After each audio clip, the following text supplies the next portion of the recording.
Laboratory tests have finally confirmed what treasure hunters have hoped for generations. Oak Island contains real, priceless treasure. This season alone, an astonishing $95 million worth of artifacts has been uncovered. Everything from finely crafted coins to relics whose origins trace back centuries. For decades, the island was nothing but a maze of flooded tunnels, hidden shafts, and puzzling symbols that caused many to believe the hunt was pointless.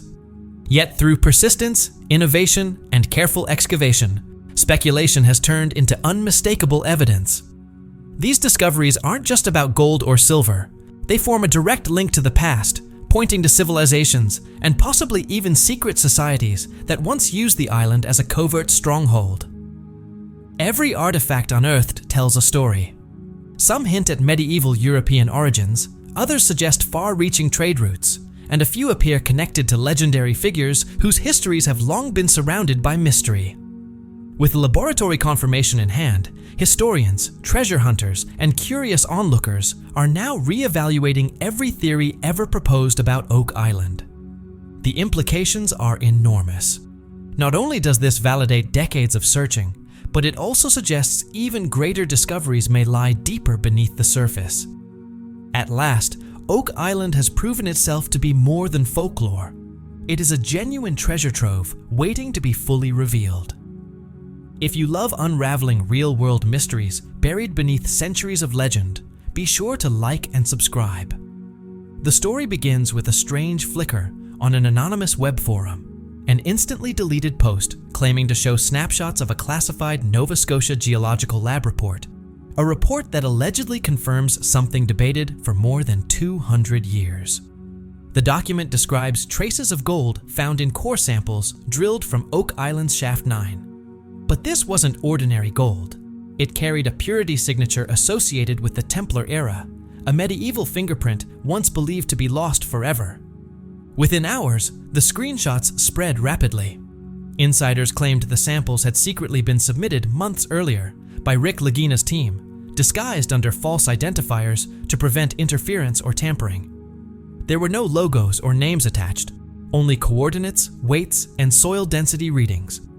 But someone inside the lab recognized the depth markers. They knew exactly where the sample originated, and that's when the leaks began. The report referenced isotopic ratios that do not match modern ore. Instead, they align with gold mined and refined in 14th century Mediterranean foundries, the same era associated with the Knights Templar shortly before their fall. One redacted note in the document even reads, "Composition consistent with Crusader-era alloy." That's not coincidence, that's history speaking through the soil. Then came the whistleblower. A voice message left for an investigative journalist claimed the results were being suppressed for national preservation reasons. The whistleblower said, "They know what it is. They just can't admit where it came from." Moments later, the account disappeared completely. No username, no trace. By sunrise, Mahone Bay was swarming with reporters. Camera crews lined the shore, zooming in on the mist-covered outline of Oak Island. Drones hovered overhead, searching for any sign of movement. Something major had shifted. If the leaked report was genuine, Oak Island was no longer just a legend. It was the confirmed site of a hidden gold cache, buried beneath centuries of traps and secrecy. The following day, another leaked document appeared. This internal lab report, dated May 14th, detailed microfractures, sediment layers, and something unbelievable. Gold traces detected at depths beyond 160 feet.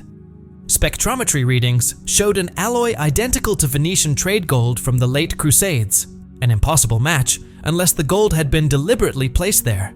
Technicians even noted organic material mixed with the particles. They ran carbon dating tests, expecting the results to show modern contamination. Instead, the data pointed unmistakably to around 1350 AD, give or take 2 decades. That date aligns perfectly with the disappearance of the last Templar fleet, ships rumored to have sailed west carrying their treasury. For the first time, scientific analysis and centuries-old legend overlapped on the same timeline.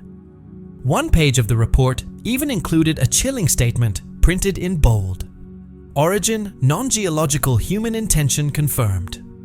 It was a clear acknowledgement that the gold didn't occur naturally. It had been placed there deliberately. Someone, hundreds of years ago, went to extraordinary lengths to bury it where no one would ever find it.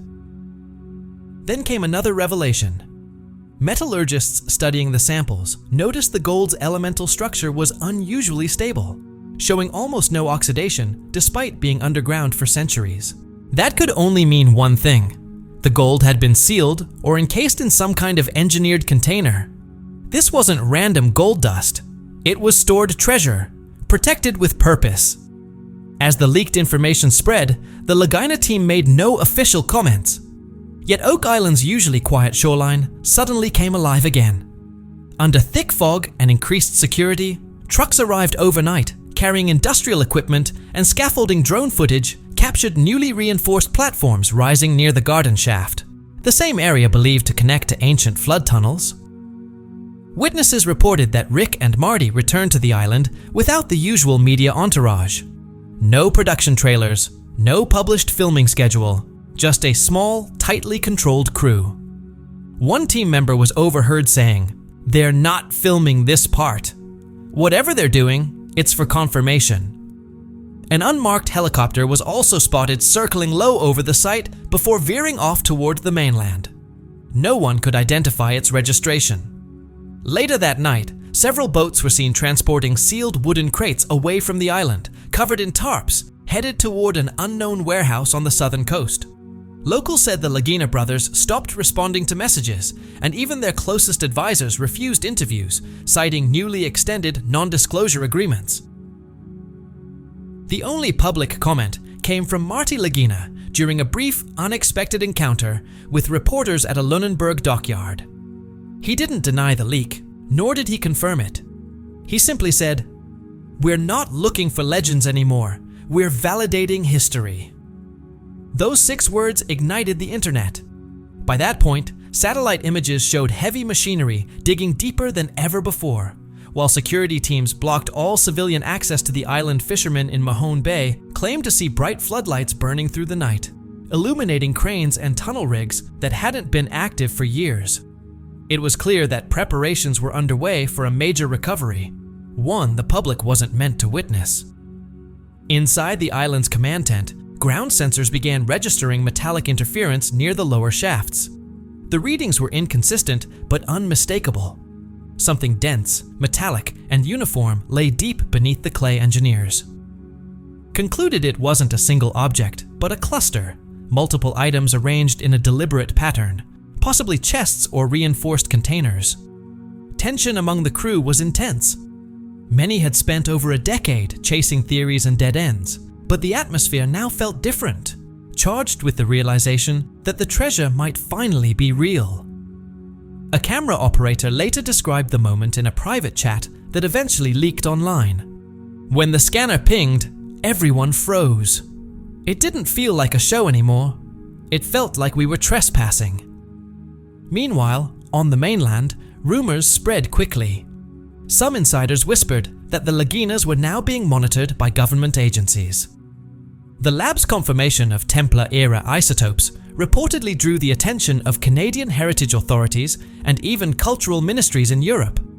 For now, the Lagina brothers remained silent, their attention fixed on whatever lay beneath Oak Island's soil. The question no one dared to say out loud was becoming impossible to ignore. If the Templars truly brought their treasure here, and science had just confirmed that the gold existed, what else might be buried alongside it? As the excavation continued quietly, one truth became undeniable. Oak Island was no longer the one chasing a mystery. Now the mystery was chasing them. Soon, valuation experts began leaking numbers. The public was never meant to see. Early estimates suggested that the artifacts already recovered from the site could be worth more than $95 million, if they were proven authentic. These figures came from a private insurance assessment sourced by anonymous insiders connected to a European underwriting syndicate. The list of items read like something torn from legend. A gold reliquary fragment engraved with the Cross of Languedoc, Dozens of Venetian trade coins fused together by centuries of oxidation. 3 lead tablets etched in a ciphered language that no modern linguist has been able to decode. One of those tablets, once digitally reconstructed through forensic imaging, revealed geometric carvings that aligned perfectly with underground coordinates beneath Smith's Cove, an area previously believed to have been completely excavated years ago. Within hours, quiet panic swept through the antiquities community. Economists issued private warnings that the confirmation of authentic Templar gold, long dismissed as conspiracy theory, could destabilize the private artifact market overnight. If genuine Templar bullion existed beneath Canadian soil, a tidal wave of ownership claims from European monarchies, religious institutions, and even the Vatican could flood international courts. At the same time, data logs detected live monitoring connections from Zurich, Monaco, and Luxembourg. Anonymous accounts tied to historic banking families rumored to have ancestral connections to the Templar financial network. Security at Oak Island tightened instantly. Satellite phones were confiscated, drones grounded, and even crew members' families were reportedly asked to sign temporary extensions to their non-disclosure agreements. Whatever was being uncovered wasn't just archaeological. It was financial, political, and spiritual all at once. As speculation intensified, historians began noticing something hidden deep within French archives. The alloy ratios in the recovered gold, particularly the specific blend of silver and copper, matched the coinage minted by the Templar treasury at La Rochelle, the very port where the last Templar fleet vanished in 1307 under orders from King Philip IV. According to a handful of suppressed maritime logs, that fleet carried metals of sacred importance, destined for a safe haven in lands far to the west. For centuries, scholars had dismissed the theory as nothing more than romantic fantasy. But now, with physical evidence emerging from the ground at Oak Island, the past was refusing to stay buried. Rick Lagina's team sent high-resolution scans of the reliquary fragment to Paris for comparison. 2 weeks later, an encrypted message came back from a curator at the Cluny Museum, the guardian of France's medieval ecclesiastical artifacts. Privately, the curator confirmed that the hammer mark on the Oak Island fragment matched one found on a reliquary believed to have belonged to St. John the Baptist, kept in the personal chapel of Grand Master Jacques de Molay. They refused to release a formal statement, fearing an immediate storm of international ownership disputes, but the implication was unmistakable. The same artisan who crafted relics for the Knights Templar had likely forged the piece now sitting under armed guard in Oak Island's command tent. Behind closed doors, the crew began referring to what they had found as the Grail Gold. It was no longer viewed as mere treasure. It appeared to be a symbolic deposit, a coded testament to the Templar Order's survival beyond its destruction. Marty Lagina, usually the voice of skepticism, reportedly stood over the artifact cases in silence for nearly an hour before finally whispering, "They didn't hide money. They hid belief." Further scans of the excavation chamber began revealing even stranger details. Ground-penetrating radar detected an anomaly beneath the main shaft, an unnatural curvature forming what looked like a nearly perfect dome. Engineers first assumed it might be a collapsed cavity, but the structure's symmetry suggested deliberate construction. When deeper sonar mapping finished, the outline revealed segmented alcoves arrayed around the chamber like the petals of a stone flower. Each alcove emitted high-density readings consistent with metal deposits. To confirm, the team lowered an underwater probe through a narrow borehole leading into one of the side chambers. The live video feed, grainy but unnervingly clear, showed Templar crosses carved into mineral-encrusted walls. The lines were still crisp despite centuries underwater. It was immediately obvious. This chamber wasn't natural. It was engineered. Even more startling, the probe's sensors picked up faint electromagnetic fluctuations, likely caused by residual mineral conductivity, an ancient form of hydraulic insulation used to keep moisture away from metal objects. The engineers exchanged stunned looks as the data streamed in. The chamber's architecture displayed a precision that shouldn't have existed in the 14th century. Pressure valves embedded in the stone walls suggested a self-activating flood mechanism designed to trap and repel intruders by redirecting tidal water. exactly the kind of system described in Oak Island legends dating back to the 1700s. But this wasn't the accidental flooding of folklore.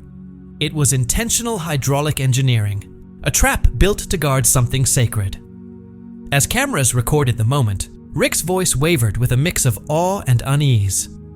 "This isn't just a deposit," he said quietly, staring at the monitor. "It's a message." His words lingered in the air. Everyone understood what he meant. This vault wasn't simply built to store treasure. It was built to communicate something through its design. The structure carried the Templar creed carved into stone, geometry, and secrecy. The cross patterns aligned with astronomical precision, matching constellations visible only during the autumn equinox of 1308, the very year the Order's persecution reached its peak. The team documented every inch of the dome's curve, noting its uncanny symmetry. An 8-sided alignment, one of the Templars' sacred symbols representing renewal and eternal guardianship, defined the chamber. At the center, radar detected a solid mass shaped like an altar or pedestal. The reading suggested a dense core heavier than gold, possibly encased in multiple layers of stone. If the earlier discoveries were merely the surface, this structure might be the heart of the entire vault. Marty insisted they wait until the chamber was fully reinforced before they attempted to breach the dome. Rick disagreed. "If this is what we think it is," he argued, "waiting only increases the risk." But risk was no longer the only factor. Government officials had begun making discreet visits to the island under the pretense of heritage oversight. Their timing seemed anything but coincidental. The Lagina brothers realized they were racing not only against time, but against bureaucracy. Every new sample taken from the dome's rim revealed traces of gold mixed with resin-like bonding compounds, ancient sealants used in medieval waterproofing. It was evidence of planning, precision, and ritual. Whoever built the vault weren't simply miners, they were guardians. As the team prepared to deploy a second probe deeper into the dome, the water sensors suddenly spiked. Pressure shifted, indicating the presence of a blocked chamber below. The instruments hummed, then steadied, confirming what everyone feared and hoped. Beneath them was a sealed cavity, untouched by human hands for over 600 years. Silence swept through the tent. They were standing above a chamber that had remained perfectly preserved since long before Columbus ever crossed the Atlantic. The data left no room for doubt. Oak Island was no longer just a tale of booby traps and pirate legends. Beneath its surface lay a hydraulic vault, a deliberate crypt, holding artifacts that pointed directly to the most secretive order in medieval history. The realization settled on the team like a weight. Centuries of myth were crystallizing into verifiable scientific fact. As the final probe steadied its camera towards the darkness of the lower chamber, faint reflections of gold flickered through the murky water. Hints that the treasure long believed lost to time was finally starting to emerge. Within days of the lab leaks and the growing rumors of a confirmed Templar vault, an unannounced team from the Canadian Heritage Department arrived on Oak Island. There was no warning, no coordination, and absolutely no filming allowed. They moved with quiet, unmistakable authority, escorted by plainclothes personnel, and immediately began issuing classified access badges to everyone still on site. By that evening, new signs had been fastened to the island's perimeter fences. Protected historical zone. Federal authorization required. Overnight, Oak Island shifted from a private archaeological pursuit to a restricted site under federal control. Within 48 hours, official regulations arrived in writing. All drone flights were banned under a newly declared airspace monitoring protocol. Satellite imagery began showing unusual digital interference around the island's coordinates, glitches that disrupted GPS signals. Crew members attempting to upload excavation footage reported corrupted files and sudden hard drive wipes caused by unexplained power surges. At first, the malfunctions were dismissed as technical issues. But when every recording device failed only during key digging moments, coincidence was no longer a plausible explanation. Something, or someone, did not want new data leaving Oak Island. Whispers circulated that the government's interest extended beyond simple historical preservation. Internal documents from the Heritage Department referenced the possibility of materials of European sovereign origin hidden on the island, language suggesting potential ownership by the Crown. In other words, if the treasure predated Canada's founding, it might legally fall under British or even Vatican jurisdiction. That single implication changed everything. The Lagina brothers, after decades devoted to the mystery, suddenly found themselves operating under watchful eyes. Their equipment was scanned before use. Their footage was reviewed before release. One crew member quietly admitted that 2 newly assigned consultants on site were actually intelligence officers. By week's end, speculation had spiraled. Independent journalists suggested Oak Island might hold evidence of European presence centuries before Columbus, long before any British footprint in the region. The Templar theory, once dismissed as fantasy, now appeared disturbingly plausible. It raised the possibility that an ancient alliance of faith, secrecy, and power had buried its most guarded possessions beneath Nova Scotia's soil.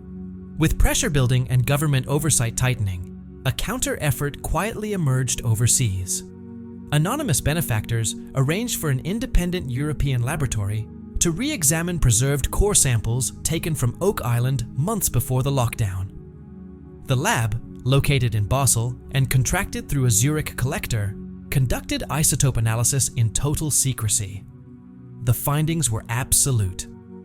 The gold traces matched the exact isotopic profile of Iberian bullion from the 13th and 14th centuries, the very period when the Knights Templar operated extensive mining operations across the Iberian Peninsula. The lab's internal report was cautious in tone, but the implications were seismic. It stated that the gold's crystalline structure showed signs of non-ambient stabilization, evidence that the metal had been chemically treated to resist corrosion centuries before such technology supposedly existed. One researcher privately commented that whoever refined the gold possessed metallurgical knowledge at least 2 centuries ahead of the Renaissance. Another memo noted that the alloy's spectral fingerprint was distinct enough to be identifiable on its own. They gave it a name: the Oak signature. When the Zurich collector, believed to represent a lineage of old banking families, received the sealed results, he immediately ordered a strict non-disclosure. Whatever the truth was, it was now being locked away as tightly as the treasure itself. Within hours, fragments of the confidential report leaked onto online archives, confirming every rumor the Laginas had refused to address publicly. The reaction was explosive. Historians demanded access to the site, and the public flooded forums with speculation. In response, the Heritage Department tightened the lockdown even further. The Lagina brothers were granted access to the excavation zone only under direct supervision. Rick remained silent through it all, his focus narrowed to one goal: finish the excavation before bureaucracy buried it again, this time not by floodwater, but by government intervention.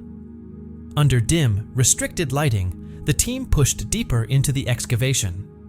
Engineers completed a full structural scan of the main vault beneath the garden shaft, and the results were staggering. The entire underground chamber formed a precise octagon, each corner aligned within fractions of a degree to magnetic north and to the constellation positions visible during the autumn equinox. It was the same 8-sided sacred geometry used in Templar cathedrals and commanderies across Europe, symbols of resurrection and divine rebirth. The deeper they mapped, the more impossible the engineering became. Carved hydraulic valves were found embedded directly into the bedrock, still functional after more than 7 centuries. When tested, one channel released a thin stream of seawater through a network of limestone passages, confirming an intentional flood defense system. The trap wasn't primitive. It was mathematically engineered to activate when specific air pressure conditions changed. This meant that opening one chamber could automatically seal another. Whoever designed it possessed architectural knowledge on par with Renaissance hydraulic engineering, centuries before Da Vinci. During a sweep of the southern alcove, a flashlight caught an engraving hidden beneath mineral buildup. As the team carefully cleaned the stone, a Latin phrase emerged: non serviam. It translated to, "I will not yield." While used in various contexts over the centuries, the phrase held a specific meaning within Templar history, an oath of defiance against tyranny and corrupt authority. It wasn't just a message, it was a declaration carved directly into the vault's defense system. The crew exchanged uneasy glances. This wasn't about hoarding treasure, it was spiritual resistance encoded into architecture. Every part of the vault, the hydraulics, the flood traps, the geometric alignment, served a dual purpose: to protect the physical gold, but more importantly, to preserve the symbolic power of survival in the face of oppression. As sensors probed deeper beneath the chamber's center, the team made a discovery that forced them to stop. Beneath the central plinth, believed to be solid limestone, instruments detected a hollow space. The void extended downward at a perfect angle and connected to an unknown horizontal passage. Metallic echoes in the lower levels suggested reinforced structures, or perhaps containers. But any attempt to access the void triggered subtle vibrations throughout the vault, proof that even after 7 centuries, the Templar mechanisms were still responding. Government representatives at the site immediately insisted on halting the breach until a full safety analysis could be completed. Rick understood the risk, but he also knew something else. Delay could mean losing access entirely if new directives came down from Ottawa, or even London. He walked the perimeter of the chamber in silence, studying the engraved cross patterns that almost glowed under the lamps. They knew someone would come, he whispered. The vault felt alive, an intelligent machine made from stone, intention, and history. Outside, the island vanished into dense fog while military-grade drones patrolled the coastline below ground. The excavation lights flickered with unstable voltage, and the air vibrated with low-frequency static. Every whisper and every mechanical hum echoed off the chamber walls as though the island itself were breathing. Inside the vault, the engineering team began planning a controlled micro-bore drill into the lower cavity, carefully charting a path that avoided the ancient hydraulic lines. As the team prepared their instruments, a low, resonant tremor pulsed through the chamber floor. Brief, subtle, almost like a heartbeat. The sensors surged, then leveled out again. The readings confirmed what everyone had both feared and secretly hoped. Something enormous lay sealed beneath them, and the implications reached far beyond archaeology or gold. The symbols, the engineering, the inscriptions, all of it formed a message left by people who refused to kneel to any crown or cross but their own. The Templars hadn't merely hidden their wealth. They encrypted their faith, philosophy, and legacy into the foundation of a new world, ensuring that when it was finally uncovered, its message would speak louder than the treasure itself. Guided by the tremor readings and corroborating sensor data, the team advanced to the next phase. Thermal imaging revealed what appeared to be an inner sanctum, a sealed chamber lined with hardened clay and reinforced with traces of mercury. Archaeologists immediately recognized the technique, a preservation method used by medieval alchemists to protect sacred relics from decay. Robotic arms were lowered through the narrow shaft, slowly chiseling through centuries of compressed sediment. The video feed crackled, static flickering across the monitor until the chamber wall finally fractured. A rush of air escaped. A breath exhaled from the past inside were gilded fragments, ornate stone pieces covered in symbols forgotten by living memory. Among the debris rested a partially collapsed chest. Its iron bands fused together by time corrosion marked every surface. Yet the moment it was exposed, the magnetic sensors spiked. "Something inside is reacting," a technician whispered. The team pried the chest open. The hinges snapped, their first movement in hundreds of years. What spilled out wasn't what anyone anticipated. No coins, no crowns. Instead, they found molten gold fused together with shards of ancient glass. Remnants of ceremonial vessels, perhaps even chalices. The mass shimmered faintly in the floodlights, a river of history frozen in time. Rick reached forward, gently lifting a loose fragment. As he held it up, it caught the light and refracted a beam of gold and violet. "It's real," he muttered, his voice cracking over the radio. "It's all real." Silence filled the chamber. Even the island seemed to hold its breath. As they cataloged the find, the team uncovered a smooth stone slab beneath the chest. At first it appeared blank, but under a pulse of ultraviolet light, faint etched text emerged. Latin words stretched across its surface. Gloria in terra nova, glory in the new land. Beneath the inscription were strange markings, runes, not Latin. Symbols closer to Norse than medieval European script, as though the Templars had encrypted directions in multiple languages to ensure their message endured. Digital overlays translated the runes into a coordinate grid, one that aligned perfectly with the offshore ridge of Mahone Bay. Satellite sonar confirmed several underwater voids in that area, each matching the signature of artificial caverns. The realization hit hard. The Oak Island Vault was not alone. It was part of a network, possibly a chain of Templar sanctuaries hidden beneath the bay. The limestone slab became a Rosetta Stone for the entire mystery, linking medieval Templar roots from the old world to the new. Experts reviewing the inscription noted its tone wasn't merely declarative, it was visionary. A statement of intent. The Templars had not fled Europe in fear.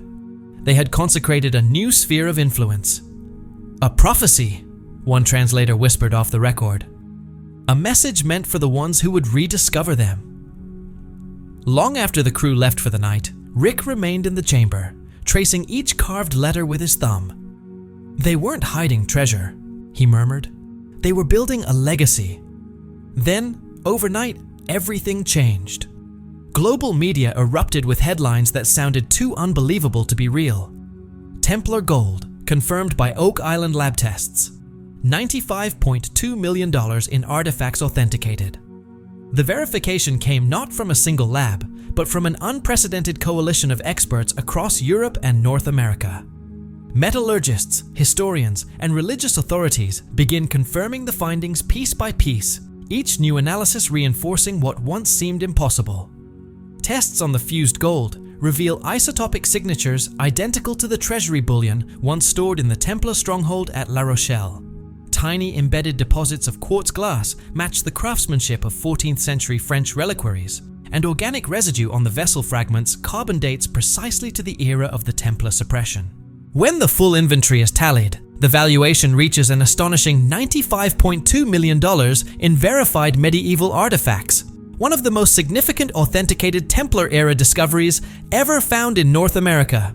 Among the confirmed items, gold reliquary fragments engraved with Jerusalem crosses, perfectly preserved Templar seals, and mineral-protected manuscript pieces that scholars believe may contain prayers, records, or inventories from the Lost Order itself. Within days, Oak Island shifts from a quiet excavation site to a heavily controlled zone.